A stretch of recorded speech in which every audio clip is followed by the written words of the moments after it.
Les travaux, les échanges proprement dit durant ce sommet avec les monnaies numériques qui occupent de plus en plus de place dans le système financier. Et ces innovations, sachez-le, compliquent en revanche la tâche aux banques commerciales qui doivent désormais disposer de ces produits. Eh bien, l'African Financial Industry Summit y a consacré un panel. Le compte rendu avec Carmen Madji. Akako. Aujourd'hui, la monnaie subit une transformation qui pourrait remodeler le secteur bancaire, la finance et même la structure de la société. On serait même porté de dire que l'ère de la monnaie physique des espèces touche à sa fin. Même dans les pays à revenus faibles ou intermédiaires, on assiste à l'avènement de la monnaie numérique. Est-ce donc une nouvelle ère pour la finance africaine ? Sur ce panel de l'African Financial Industry Summit, des experts en parlent. Le continent africain est une des régions où l'adoption de la crypto-monnaie est la plus rapide au monde.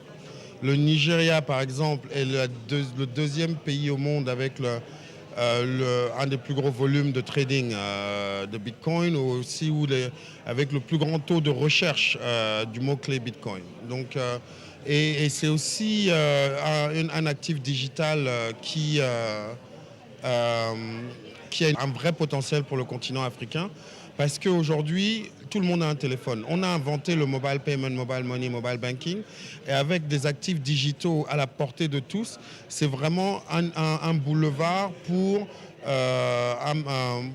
assurer une création de richesses partagées. Un nouveau cycle de concurrence entre les monnaies officielles et les monnaies privées se profile également au niveau national et international. La prolifération des technologies numériques qui sous-tend cette transformation pourrait stimuler des innovations utiles et élargir l'accès aux services financiers de base, selon Sina Lawson, ministre de l'économie numérique et de la transformation digitale. Nous, on pense que c'est une opportunité pour l'Afrique. Lorsque vous voyez le développement, par exemple, de mobile money et d'autres systèmes de paiement, c'est très important, nous semble-t-il, qu'on puisse étudier les opportunités qui pourraient être offertes par l'utilisation de la crypto-monnaie. Par exemple, vous savez, lorsque vous faites des transferts monétaires, vous envoyez de l'argent dans d'autres pays, eh bien, vous devez payer un supplément de l'ordre de 6 ou 8%. Et nous pensons qu'avec les nouvelles monnaie digitale, on va pouvoir permettre le transfert des transferts monétaires, notamment entre différents pays, à des taux d'intérêt beaucoup plus bas en fait. Et donc ça c'est la première opportunité que ça crée. L'autre chose, c'est qu'on se dit que l'utilisation massive des crypto-monnaies va permettre d'améliorer l'inclusion financière des populations.